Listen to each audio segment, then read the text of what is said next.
Okay, well, I have 11:02, so I am happy to say it is Friday. Happy Friday to everybody in the audience for Cute for Teens today. I'm going to hold down the report with Sherry Reed as Ricardo's unable to join us, and I miss him terribly when he's not here. But thank you all for joining us. I see some names. I know you guys have, some of you have attended before. It's great to have you today. What we typically do in this half-hour session is just discuss all things teams in GCC. Feel free to bring your questions. You can absolutely type them in the chat. You can unmute your mic if you want to just speak to us, and we'll just entertain and help you guys through any questions that you might have. Do we have any questions out in the field? Yes, happy Friday, Melody.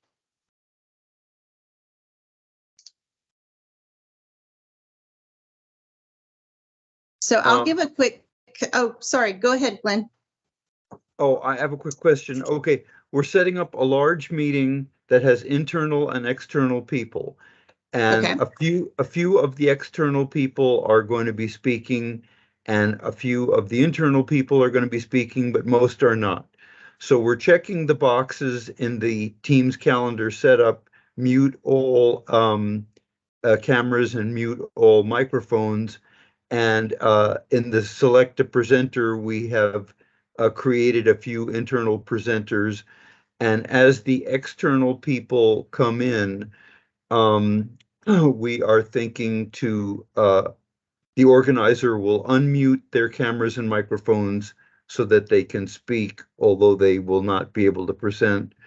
But we did a small test yesterday with only a couple of people, and it appears, and I'm just confirming this with you, that when they come in, the external people, because we checked the boxes, mute everyone, they will not be able to unmute themselves. But once the organizer unmutes their cameras and microphones the first time, then they will have the ability to mute and unmute themselves throughout the rest of the meeting.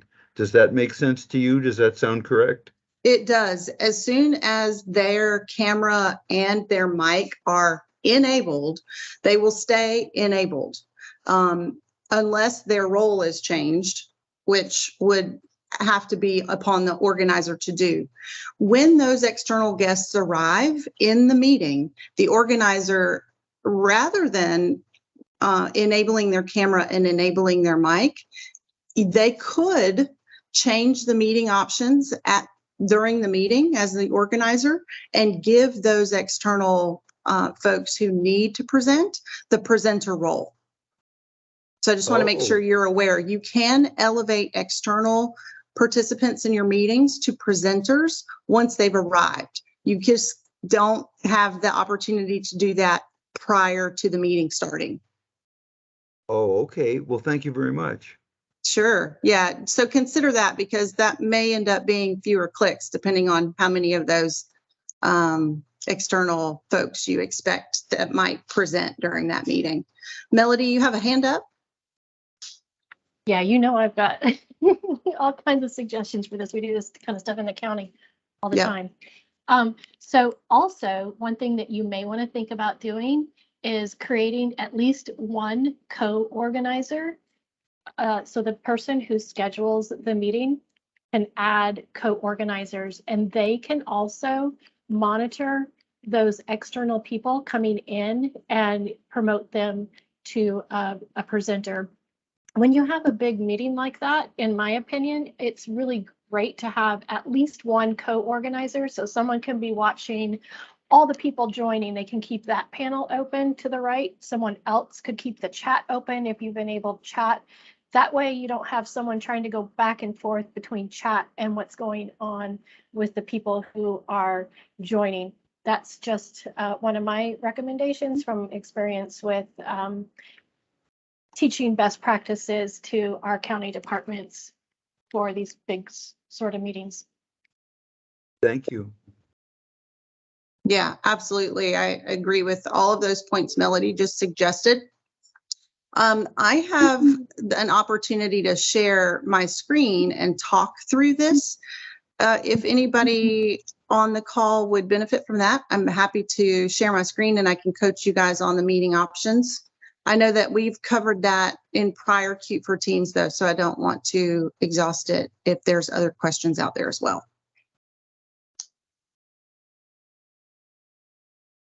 I know it, obviously, but for me, I'll just give my opinion. I'm perfectly fine with you taking time to show that to another user, because there might be other people here who haven't seen it before. Yes, Yeah. me too. I agree. Thank you. Okay, awesome, guys. Well, yeah, I'll go ahead and share my screen, and you never know, other things may come up while we're digging around in there. And in the meantime, if there are any questions that come to your head, by all means, come off of mute or type them in the chat. I'll be happy to take them. My favorite is when I go to do a demo and all of a sudden something new has shown up that wasn't there before yesterday. And I'm in the middle of a live demo to a big group of people. It's like, oh, look at this. Right. And I don't know about you, but I typically am excited rather than being like, oh, why didn't I know that was coming? Oh, no. I typically go, oh, yes, cool. Yay. I do, yeah. It's And I'm landed. like, all right, yeah, let's poke around and see what else we got going on here. So I just created this meeting on the fly and I put 2 internal folks and myself with my external to this tenant email. And as the organizer of this, I can immediately do the meeting options and set them up in advance of the meeting. But you'll see the phenomenon that I was talking about where the who can present. I have the choices of people in my organization, specific people, and only me and my co-organizers.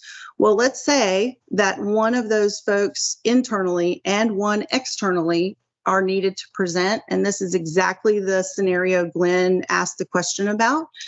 On my list to make those presenters before the meeting, I'm only ever going to see my internal participants. So in Glenn's use case, when he's got an external participant, he needs to make a presenter. He can do that, or the organizer or a co-organizer can do that once the meeting has started and once that external presenter has joined. You can, as the organizer, select that person's more actions menu from the people panel and elevate them from an attendee to a presenter. And that's going to enable their mic, enable their camera, and let them share as you would intend if you want them to be a presenter. And then the tip Melody mentioned is to add a co-organizer as well. What that's going to do is take the pressure off of that organizer to keep them from having to be the only one who can make that escalation during the meeting. And when I click save here, I've set Joni as my alternate co-organizer, and I've made Johanna a presenter internally. But then in the meeting, when external Stacy joins, Stacy can be elevated to presenter. So any questions? Does that trigger anything? Melody, I see your hand again. Yeah, so is it correct that in order to be a presenter, they must be on the required line of your invite and not the optional? I know it used to be that, and I don't know if that changed. For internal or external? To be able, as you're setting up your meeting options, to be able to choose, well, first of all, you have to send the invite before you can go in and choose. Then you go back in and open the options, right? Right. After you've sent it. So, correct. Yeah, okay, you're going to try that right now. I don't think in the past, I haven't tried it lately, that you could choose someone who was on the option line, but. Yeah, let's experiment, because I don't know that I have tested that directly as well. I'm actually going to close that other meeting option and launch it fresh. And from here, we'll see if now in the who can present and choosing the presenters, we do have those optional folks as options for us. Okay, cool. I know early on it wasn't something that we could do, but good. It's an update. Yep. So it's going to let us do that. which is, I think, good news. It's looking at both of those recipient lines and making that happen immediately.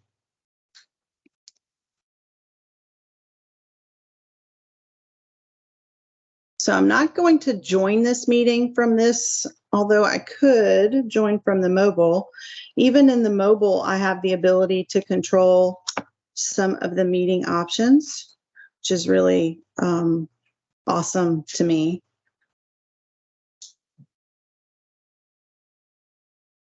Let's see, but if I do that, sharing the screen will be interesting.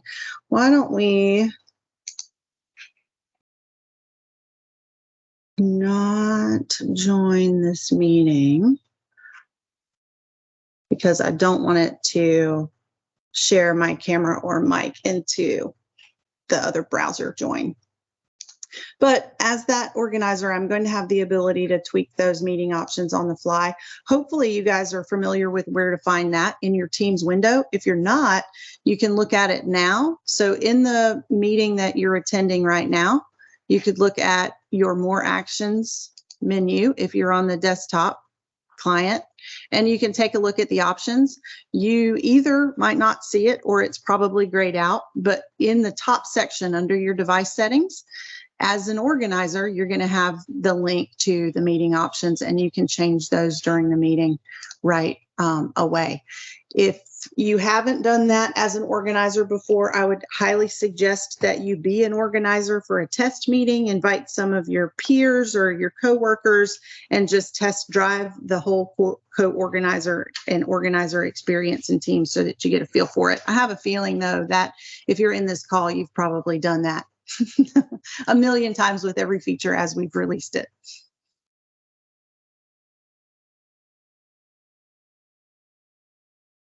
Right, Melody, that's true. Meeting options is only going to appear for the organizer and the co-organizer during the meeting as a menu option that they have access to and no one else does. So thanks for confirming. It's not just grayed out, it just doesn't even show.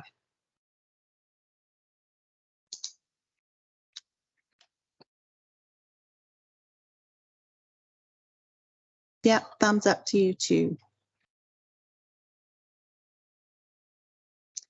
Has if you've worked with Viva Insights in your organization, I'd love to hear from you and see how that's going. I know that I've demoed that a couple of times in this meeting. So if you're interested in hearing more about it and you don't know about it yet, by all means, go through the Qt for Teams history. There's several videos out there where we have highlighted Viva Insights, and I'm really looking forward to seeing how some of my customers utilize it and share it out to their agencies and see what kind of positive information they get back. I could go back through and mention a couple of these other apps that I have pinned on the left-hand side, if that would interest anyone. And as always, bring your questions if you have any. But I'll go ahead and show you a couple of these because I think some of them will probably have relevance across the various agencies that are in attendance here today. The Github app is one that I was really excited to see is available in GCC. Oh, if you are hearing that, I apologize. I have several phones in the house at the moment, these mobile devices, and unfortunately it is an Amber Alert here in Florida. So it looks like it's in Dade County. So apologies for that. But now I'm looking at the Github app. This is a third-party app that can be plugged into Teams, and it can be in a team context in a channel, or if you are heavy into GitHub, if you're a developer using this a lot, I could see how it would be great to have it pinned as a personal app on the left rail. But here you can connect your GitHub account, go in and check out various subscriptions you can place through GitHub and track some of the documentation and tools that are available to you when you have a GitHub account. So if you have developers in your agency who are using GitHub, that's definitely something that they may want to take advantage of as an integration in Teams. Also, I'll mention the Teams Emergency Operations Center app template. So this app template came about because we had worked with several public sector emergency management departments. And in those discussions, we were able to find out how we could best serve the Emergency Operations Center folks with managing their teams. Because as you guys know, we had the pandemic, of course, being an ongoing emergency for emergency management tracking over the course of a couple of years. And unfortunately, that didn't mean that they didn't have other emergencies that came up. There were, of course, still weather events. There were still emergencies, unfortunately, such as fire or other illnesses, things that typically emergency operations centers have to manage. So often the emergency operations centers who wanted to use Teams would be managing multiple teams at a time. What this app template attempts to do is to streamline the management of those teams. It will assist in creating the team behind the scenes just by gathering a little bit of information from the person who is interacting with this app. It can spin the teams up. It can assign roles to individuals and then assign those roles and individuals into the appropriate teams. It's going to name the teams using a naming convention, and then, of course, give you one central location to see all of those incidents that are being tracked at any given time. Out of the box, it comes with the typical roles and incident types in various SharePoint lists that are tied in here. So I can go in just with one click and see the roles that come out of the box, and I can add new roles that are relevant for my emergency operations center. So this list comes in fairly bare bones, but can certainly be expanded to have all the roles that are relevant in any type of emergency that's needing to be tracked. And then it also comes with a list of incidents types. And these are the typical type of things that come up that require emergency activation, right? Then you also can populate this list as well. I've had conversations internally with our justice and public safety folks where they saw this as an opportunity to maybe even track things like Amber Alerts. Oddly enough, since we just had one here in Florida, you could see how this might be helpful in any of those recurring emergencies where you need to spin up a team. And because you have the roles dictated and the incident types lists already created, creating a new incident is very simple. We've created an app with a flow on it that's going to help that. When I click to create a new incident, I can fill out the incident name. Of course, I can select the type from that dictated type list.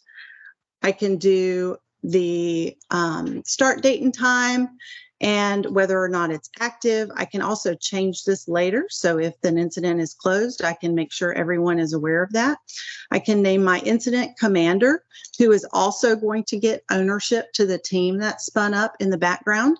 And I can name the location and, of course, describe in 500 characters or less what the incident, what is happening in the incident. And then the role assignment. So you're going to search the users through your Active Directory. That includes guests that have been added to your tenant. You can certainly go through and add them as well and assign their role. And those roles can be tagged in teams. It just becomes a way to have the new incident created without having to go through the process of creating the team and adding the membership. And it's going to keep that all front and center for, say, the Emergency Operations Center manager. As it's creating those teams for you, I mentioned before that it's following a naming convention. If I scroll down, and I'm sorry, I know I have tons of teams here because this is my playground, my working playground. So here you can see, here's 3 teams, TEOC2, TEOC3, TEOC1, and then the name of the event that I gave it and the date. So if you have multiple events that come up really close together in time, right, you'll be able to see through a date stamp and a naming convention the unique ones, right? Amanda, I see your chat here. So responding to COVID, the health department allowed everyone to create their own teams. Yes, right. So you were a part of a bunch of teams that had the same content. Yep. I see. So this is attempting to streamline that whole process. So there's a centralized place where those teams get created, and they would default to having an appropriate naming convention for this kind of tracking.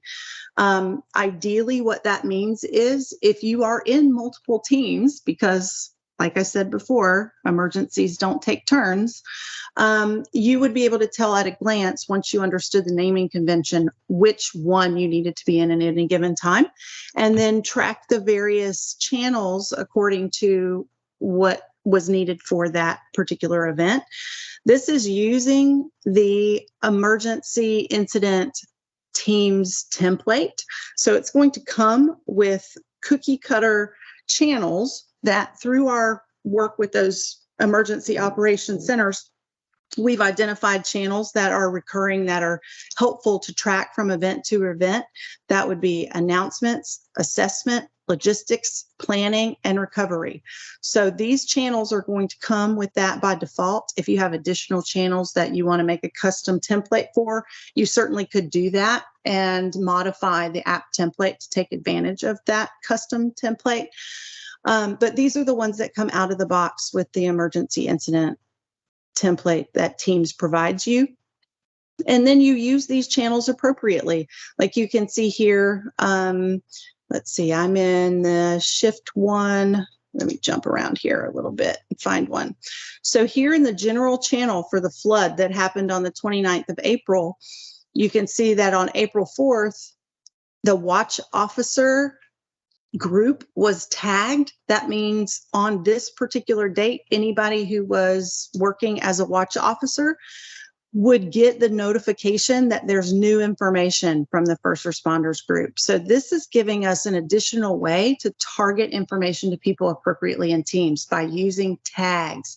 Tags is an important way to do that, because if you've worked in any emergencies operations center or worked through an incident of any kind, you know that the people in these roles change based on the time of day or based on the date that they're involved during the event.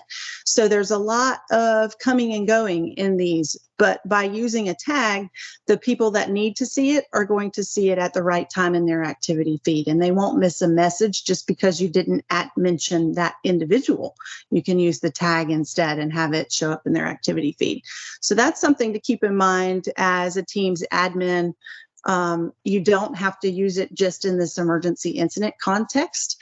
Tags are available to you in all of your teams today in the government cloud. So if there is, like, say, a departmental team that wants to utilize tags, they could do so for certain projects or certain groups that focus on some internal goal. You could really just use your imagination for the various use cases that come up for using tags in Teams. But this gives you a visual for what that means to emergency management. And I can click through some of these channels, and I'm sorry, it's been a little bit of time since I've done a demo from here. I don't quite remember which ones I populated with information, but I think there was something in one of these. Yes, so in the assessment one, you could have additional SharePoint list that comes in, and you can track the key information around what assessment's been done, at what location, what damage is gathered, and so on and so forth. You can create these types of forms that your assessment staff work through and have them be building that uniform information. As you know, in emergency management, that's really important. And a lot of times, emergency operations centers who are juggling multiple incidences will, live and die by an Excel spreadsheet. Well, this keeps that information rather than being in a static Excel spreadsheet, it can be out here in Teams where people can collaborate more deeply and see the latest and greatest without having access to a spreadsheet that's buried, say, in a shared drive. So you could see how with some workflow, with some coordination and using these roles fully, how the communication would be more streamlined for those groups. So that's just one of these app templates that's out there. If this is the first time you're seeing this particular app template and your wheels are turning, like I think Amanda's might be, you guys let me know and I'll be happy to spend more time on this or connect you with your customer success manager so that you can get more information to the right people in your tenants to consider this app template.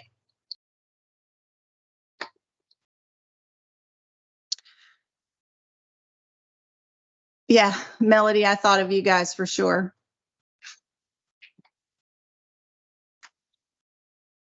So I see we have just a couple minutes left. I want to make sure I keep the floor open for questions. I know I kind of flew through that in just about 10 minutes, but at a high level, I hope that was informative. And you can find a whole tech community blog post about this particular app template. You can go to our tech community.microsoft.com site, I believe is the URL, and do a quick search for Teams Emergency Operations Center, and you'll come across the blog post that would have a lot of information. Amanda, sure. Let me see if I can track that really quickly. We'll stop sharing and go to hunt that. Oh, thank you, Melody. I appreciate it. You actually found a slightly different location, but I'm sure all the information is there and handy. Thanks for watching. Be sure to like and subscribe and check out the blog for more content.